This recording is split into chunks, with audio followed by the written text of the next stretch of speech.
공난숙이 사라졌습니다. 주하늘이 이 말을 내뱉는 순간 정원은 바로 문턱에서 멈춰버렸는데요. 발끝부터 식어들어가는 느낌이 들면서 이 말이 단순한 실종이 아니라는 걸 몸이 먼저 알고 있었습니다. 신발을 벗을 새도 없이 안으로 들어서자마자 집안 공기가 이상했어요. 컵은 엎어져 있고 서랍은 반쯤 열린 채 멈춰 있고 소파 위 담요는 바닥으로 흘러내려 있었습니다. 평소 공난숙이 정리해두던 집에서는 절대 보지 못한 모습이었는데요. 낯선 신발 자국이 찍혀 있었고 안쪽으로 갈수록 누군가 끌려나간 듯 바닥에 미세하게 긁힌 자국이 이어져 있었어요.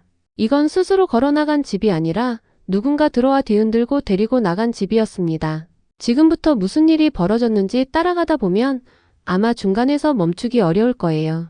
오늘은 진짜 한 사람의 실종이 아니라 어떤 진실의 시작점이니까 혹시라도 놓치기 싫다면 지금 마음속으로라도 구독 한번 눌러두세요. 오늘 이 이야기 뒤로 돌아가기 힘들 수 있거든요. 정원은 집 안바닥에 시선을 내렸다가 바로 멈췄습니다. 하나가 떨어져 있었는데요. 공난숙이 늘 쓰던 안경 그대로였고 렌즈 한쪽에는 길게 금이가 있었어요. 이거 공난숙 씨가 제 발로 나가면서 두고 갈 물건 아니에요. 그렇게 말하는 정원의 목소리에는 확신이 섞여 있었어요. 평소 공난숙이 잠깐 쓰레기를 버리러 나갈 때도 안경부터 찾는 사람이라는 걸 너무 잘 알고 있었기 때문입니다. 그때 하늘이 낮은 목소리로 정원을 불렀습니다. 정원 씨, 여기 좀 와봐요. 문턱 아래틈 사이에 종이 한 장이 반쯤 끼워져 있었고 마치 누군가 급하게 숨기려다가 완전히 밀어넣지 못한 듯 어정쩡하게 튀어나와 있었어요. 하늘이 장갑 낀 손으로 종이를 꺼내자 찢겨나간 가장자리가 거칠게 울퉁불퉁했고 글씨는 급하게 휘갈긴 듯 하지만 힘있게 눌러 쓴 필체였습니다. 적혀있는 문장은 딱 이거 한 줄이었습니다. 그 사람 나왔다. 정원은 바로 등골이 서늘해졌는데요. 이 문장 하나에 수많은 가능성과 수많은 위협이 담겨 있다는 걸 본능적으로 느꼈다는 표현이 맞을 듯 했습니다. 하늘씨, 이거 공난숙 씨 글씨 아니네. 정원이 말하자 하늘은 고개를 끄덕였습니다. 맞아요. 어머니 필체 아니에요. 남자 글씨 같아요. 일부러 남기고 간 것처럼 보이지 않습니까? 정원은 마른 침을 삼키고 말했습니다. 누군가 일부러 이 집안에 왔다 갔다 했다는 거네요. 그리고 우리가 볼 거라는 걸 알고 있었고. 그 말을 하면서 정원은 며칠 전 공난숙이 자신에게 했던 말이 떠올랐습니다. 내가 먼저 말 못하면 내가 찾아라. 그때는 왜 그런 말을 하는지 몰랐는데 지금에서야 알 것 같았습니다. 공난숙은 이미 오래전부터 누군가에게 쫓기고 있었던 겁니다. 하늘은 갑자기 숨을 들이켰습니다. 정원 씨, 어머니가 어젯밤에도 전화했어. 근데 아무 말도 못하고 숨만 쉬다가 끊었어. 그때 느낌이 좀 이상하긴 했는데 하늘의 목소리는 거의 떨리고 있었는데요. 그 전화가 마지막 연락이 되어버릴 줄은 상상도 하지 못한 겁니다. 그때 정원의 휴대폰이 갑자기 울렸습니다. 저장되지 않은 번호. 정원은 심장이 크게 내려앉는 느낌을 받았지만 바로 받았습니다. 여보세요. 잠시 정적이 흐른 후 낮고 기계적일 만큼 감정 없는 남자의 목소리가 들려왔습니다. 찾지 마세요. 정원은 본능적으로 손끝이 차가워졌습니다. 누구시죠? 남자는 조용히 우뚝 숨을 한번 내쉬고 말했습니다. 공난숙은 지금 자기 자리에 없습니다. 잠깐 치워둔 겁니다. 그러니까 정원 씨도 그 옆에 있는 주하늘 씨도 괜히 발버둥 치지 마세요. 두 사람까지 사라지면 귀찮아지니까요. 정원은 목이 바짝 마르는 걸 느끼며 물었습니다. 공난숙 어디 있어요? 당신네가 데려간 거죠. 남자는 담담하게 대답했습니다. 정원 씨, 당신은 지금 이 집안에서 누가 지켜보고 있는지도 모르죠. 그래서 더 위험한 겁니다. 충고 하나 더 할까요? 지금 즉시 그 집에서 나가세요. 그리고 아무 설명 없이 전화를 끊어버렸습니다. 정원은 손에서 휴대폰을 놓칠 뻔했고 하늘은 바로 달려와 물었습니다. 누굽니까? 정원은 숨을 몰아쉬며 말했습니다. 하늘씨, 그 목소리 우리를 계속 지켜보고 있었다고 했어요. 마치 우리가 이 집 들어온 순간까지 알고 있었던 사람처럼. 하늘은 눈을 가늘게 뜨며 말했습니다. 그럼 확실해졌네요. 어머니는 그냥 실종된 게 아니고 데려간 겁니다. 그리고 그 사람은 우리가 움직이는 속도까지 계산하고 있습니다. 정원은 잠시 집안 전체를 둘러봤습니다. 부서진 안경, 어지럽혀진 물건들, 찢긴 종이. 이건 실종 장면이 아니라 경고에 가까웠어요. 그리고 그 경고의 대상은 공난숙만이 아니라 정원 자신, 그리고 주하늘까지 포함돼 있었습니다. 정원은 깊게 숨을 들이신 후 결심한 듯 말했습니다. 하늘씨, 건양부터 뒤집어야겠네요. 이건 밖에서 일어난 일이 아니에요. 건양 안에서 누가 움직이고 있네요. 하늘은 고개를 끄덕이며 말했습니다. 정원아. 어머니가 마지막으로 남긴 말도 그거였어. 건양 안을 보라고 했어. 그 말이 지금 너무 선명하게 와닿는다. 정원은 그 말에 바로 반응했습니다. 그럼 지금 당장 건양 갑시다. 이 집은 더 늦기 전에 나가야 해요. 두 사람은 필요한 것만 챙긴 채 집 밖으로 나왔고 문이 닫히는 순간 정원은 이상한 느낌을 받았습니다. 누군가 아까 집안 어디선가 자신들을 내려다보고 있었다는 감각이 아직 완전히 사라지지 않았던 거였어요. 그리고 바로 그 감각이 건양에서 실제로 맞닥뜨릴 진실의 시작이었습니다. 건양에 도착했을 때 정원은 평소보다 사람들이 더 웅성거리는 느낌을 바로 받았는데요. 복도 한쪽에는 내부 감사 일정 조정 안내라는 공지가 붙어 있었고 직원 둘 셋이 모여서 모니터를 훔쳐보고 있었습니다. 누가 먼저 말을 꺼내지 않아도 지금 회사 안에서 뭔가 돌아가고 있다는 공기는 다들 알고 있는 것 같았어요. 정원은 최대한 아무렇지 않은 표정을 지으려고 했는데 마음속에서는 계속 아까 집에서 들었던 목소리가 맴돌고 있었습니다. 정원 씨도 그 옆에 있는 주하늘 씨도 이 말투는 그냥 협박이 아니라 두 사람 이름을 정확히 알고 있는 사람의 말투였거든요. 재무팀 앞에 서자 문 너머에서 키보드 소리와 서류 넘기는 소리가 뒤섞여 들렸습니다. 정원은 숨을 한번 고르고 안으로 들어갔어요. 재무팀 직원이 자리에서 일어나 허둥지둥 인사를 했습니다. 엄연우님 오셨습니다. 정원은 자연스럽게 웃으면서도 곧바로 본론으로 들어갔습니다. 어제 서버에 접근 기록이 있었죠. 특히 A- 계좌 쪽이랑 C 보안 등급 쪽. 직원 눈이 그 말에 동그랗게 커졌습니다. 그건 내부 보안이라서 함부로 말씀드리기가. 정원은 한 발 더 다가가서 부드럽게 말했습니다. 괜찮아요. 밖으로 새나가라고 묻는 거 아니고 집안 사람이 집안 살림 보는 거예요. 괜히 밖에서 들춰보는 것보다 이렇게 안에서 확인하는 게 더 좋잖아요. 재무팀 직원은 잠시 망설이다가 결국 의자에 앉아 서버에 접속했습니다. 화면에 수많은 숫자와 계정 목록이 떠올랐고 그중 일부에는 작은 자물쇠 표시가 붙어 있었어요. 여기 보시면 직원이 조심스럽게 말했습니다. 어젯밤에 C보안 등급 자료에 접근한 기록이 하나 있습니다. 대표님 계정으로요. 정원은 그 말에 심장이 한번 내려앉는 느낌이 들었는데 표정은 최대한 관리했습니다. 진태석 대표 계정이죠? 직원은 고개를 끄덕였습니다. 네, 그렇습니다. 그리고 A-계열 비공개 계좌 자료도 같이 열려 있었습니다. 다만 일부는 이미 삭제된 상태라 지금은 제목만 남아 있습니다. 정원은 화면을 유심히 보다가 제목 하나에서 눈을 떼지 못했습니다. 사건 전일 특수거래 요약. 제목만 봐도 어떤 날짜를 의미하는지 바로 알 수 있었는데요. 정원과 하늘의 아버지가 동시에 사라지던 그 전날을 말하는 거였습니다. 이 파일은 지금 열리지 않나요? 정원이 묻자 직원은 당황한 표정으로 키보드를 두드려 봤습니다. 경로는 남아있는데 내용이 비어 있습니다. 아마 삭제된 지 꽤 된 것 같은데요. 다만 어제 대표님이 들어오셨을 때 이 파일도 함께 열린 기록은 남아 있습니다. 정원은 그 말을 들으며 머릿속에서 빠르게 정리를 하고 있었는데요. 삭제된 파일, 대표 계정 접근, 그리고 아버지들이 사라지던 날. 세 가지 키워드가 동시에 겹치는 순간 이건 단순한 실수나 우연이 아니라는 걸 너무 잘 알고 있었습니다. 혹시 출력해둔 흔적은 없어요?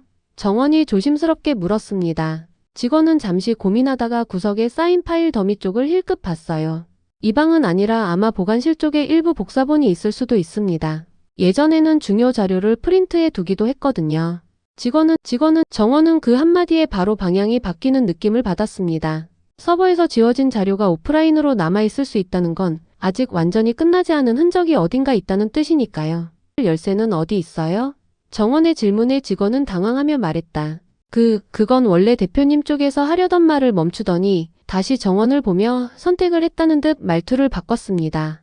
지금은 재무팀 책임자랑 회장실에도 한 벌씩 있습니다. 잠시만요. 제가 가져올 수 있도록 말씀드릴게요. 정원이 고개를 끄덕이고 기다리는 동안 뒤에서 누군가 재무팀 문을 열고 들어왔습니다. 정원아. 부르는 말투에서 이미 기분이 묻어나왔어요. 한혜라였습니다. 정원은 천천히 돌아봤습니다. 혜라 얼굴은 평소보다 더 야위어 보였고 눈 밑에는 잠을 못 잔 듯한 그늘이 져 있었어요. 그런데 입술은 여전히 웃는 모양으로 버티고 있었습니다. 여기까지 와서 뭐해? 혜라는 타박하는 듯한 어조로 말했는데요. 존댓말 대신 반말이 입에 딱 붙어 있어서 정원에 대한 감정이 고스란히 묻어났습니다. 시댁 회사 며느리가 좀 보러 올 수도 있죠. 정원이 최대한 담담하게 받았습니다. 게다가 여기 내 아버지 이름이랑 하늘 씨 아버지 이름도 엮여있는 데잖아요. 혜라는 비웃듯이 코로 숨을 내쉬었습니다. 그래서 내가 뭘 할 수 있는데. 숫자 몇 줄 본다고 사람 살릴 수 있나? 말은 차갑게 했지만 헤라 눈동자에는 묘하게 불안이 섞여 있었어요. 그 불안을 놓치지 않고 바라봤습니다. 나도 아직 뭘 할 수 있는지 모르지. 근데 아무것도 안 보고 가만히 있으면 그게 제일 편할 사람은 누군지는 알고 있어. 헤라는 잠시 말을 잇지 못하고 정원을 바라보다가 작게 웃었습니다. 그렇게 말하는 거 보니까 너도 이제 대충 감은 잡았구나. 누가 제일 편해야 하는지. 정원은 한 번 더 숨을 고르며 말했습니다. 당신도 알지? 공난숙 씨 그냥 어디 놀러 간 거 아니야. 누가 데리고 간 거야. 그 사람 이름 내가 나보다 더 오래 알고 있을 수도 있고. 헤라는 그 말에 눈빛이 흔들렸지만 곧 다시 웃는 표정을 만들어냈습니다. 정원아, 그 사람 이름 알게 되면 내가 제일 먼저 잃는 게 뭔지 알아? 돌아갈 집이 없어지는 거야. 어제까지 가족이라 믿었던 사람들이 다 적이 되는 느낌이거든. 그거 생각보다 재밌는 맛은 아니야. 정원은 헤라 눈을 똑바로 바라보며 대답했습니다. 그래도 도망만 치면 계속 끌려다니는 거잖아. 나는 그런 건 못하겠어. 내 아버지가 아마 제일 싫어했을 선택이기도 하고. 헤라는 지친 듯이 웃었습니다. 내 아버지 얘기까지 꺼내면서 여기까지 파고들 생각이면 이제 너도 못 돌아간다. 그거 알아두고 해. 둘 사이 공기가 묵직해질 때쯤 재무팀 직원이 보관실 열쇠를 들고 돌아왔습니다. 이게 보관실 열쇠고요. 안에 들어가실 때는 출입 기록만 남겨주시면 됩니다. 헤라는 그 말을 듣고 눈썹을 살짝 치켜 올렸습니다. 보관실까지 뒤지겠다는 거야? 재밌네 진짜. 너 이제 아주 제대로 해보겠다는 거지? 정원은 열쇠를 받아들고 짧게 웃었습니다. 그래, 이제는 제대로 해보려고.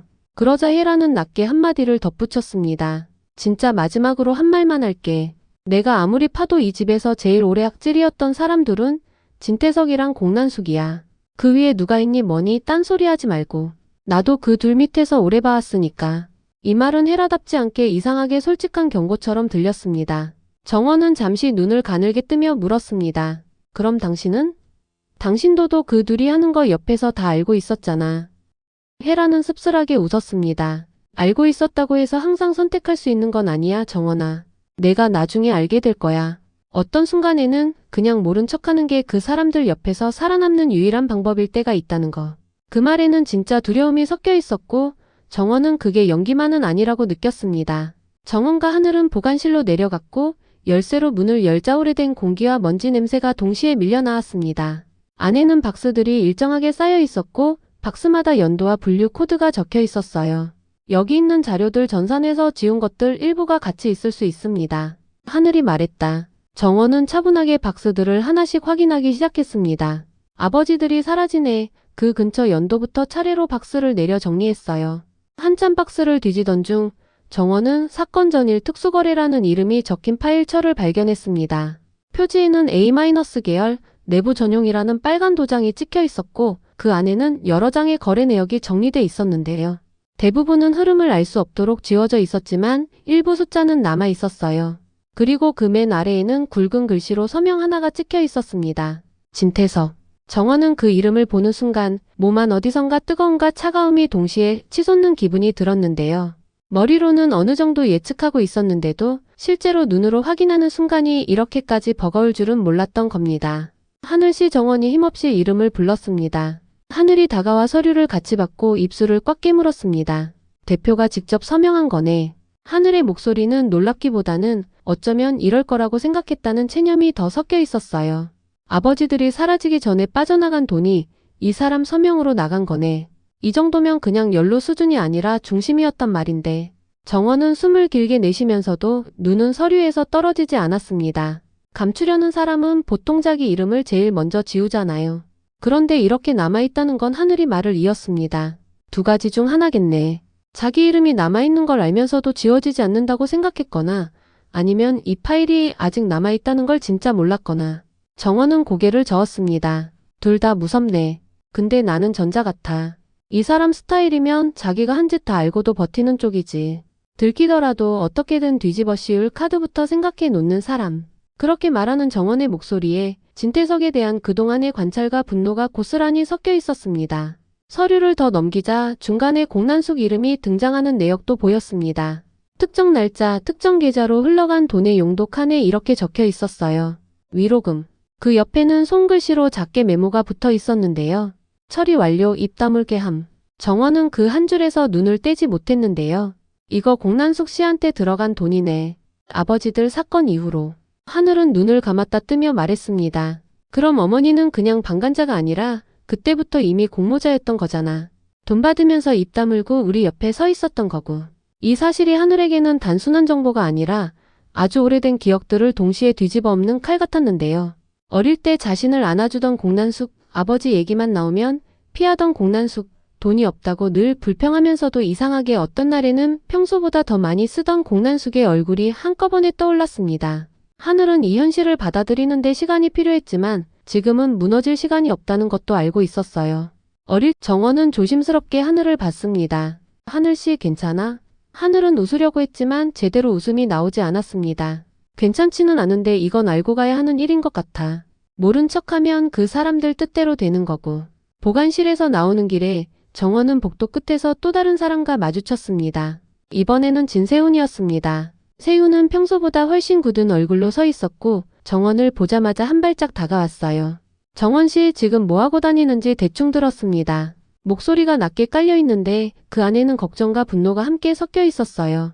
정원은 서류를 꽉 쥔 손을 숨기지 않은 채 말했습니다. 이제야 좀 제대로 보고 다니는 중이에요.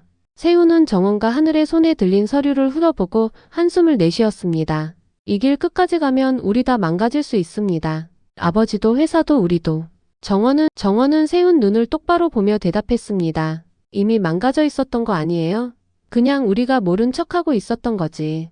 그 말에 세훈은 아무 말도 못하고 정원을 바라봤습니다. 하늘도 옆에서 그 대화를 그대로 듣고 있었고요. 세훈의 어깨에는 진태석의 아들이라는 무게, 남편이라는 자리, 그리고 예전에 수아였던 하늘을 기억하는 오빠로서의 감정까지 한꺼번에 얹혀 있었어요. 정원은 마지막으로 세훈에게 한마디를 덧붙였습니다. 세훈 씨, 저는 이제 아무것도 모르는 척하면서 옆에서 웃고만 있는 며느리는 못하겠어요. 이 싸움에 세훈 씨를 끌어들이고 싶지 않았는데 이미 이렇게 된 이상 같이 알아야죠. 세훈은 눈을 감았다가 뜨면서 작게 고개를 끄덕였습니다. 알았다. 그럼 나도 더 이상 모른 척은 안 할게. 여기까지 말이 오고 간 시점에서 이미 이 싸움은 정원 혼자나 정원과 하늘 둘의 문제가 아니게 되어 있었는데요. 이제는 세훈까지 셋이 동시에 같은 진실을 향해 끌려 들어가고 있는 상황이었습니다. 이제 남은 건 이 서류에 찍힌 이름의 주인공을 직접 마주하는 일이었습니다. 세훈은 눈을 감았다가 뜨면서 작게 고개를 끄덕였습니다. 알았다. 그럼 나도 더 이상 모른 척은 안 할게. 그 한마디로 판이 완전히 달라졌습니다. 더 이상 이 싸움은 정원 혼자 아니면 정원과 하늘 둘만의 비밀이 아니었어요. 이제는 진태석의 아들이자 두 사람 사이 한가운데 서 있는 세훈까지 같은 진실을 향해 끌려 들어가고 있는 상황이었습니다. 테이블 위에는 여전히 4개의 이름이 얽혀 있었어요. 주상철, 차기범, 공난숙, 그리고 진태석. 이제 정말 남은 건 이 서류에 찍힌 이름의 주인공을 정면으로 마주보는 일뿐이었습니다. 그리고 아마 그날부터 진짜 건양의 싸움이 시작될 거였고요. 아직 오늘 나온 이름들이 끝이 아니거든요. 이제는 누가 가족이고 누가 적인지 이름만으로는 구분이 안 되는 싸움이 되어버렸죠. 정원, 하늘, 세훈 셋이 어디까지 버틸 수 있을지 다음 회에서 같이 지켜보시려면 구독 한번 눌러두는 거 잊지 마시고요.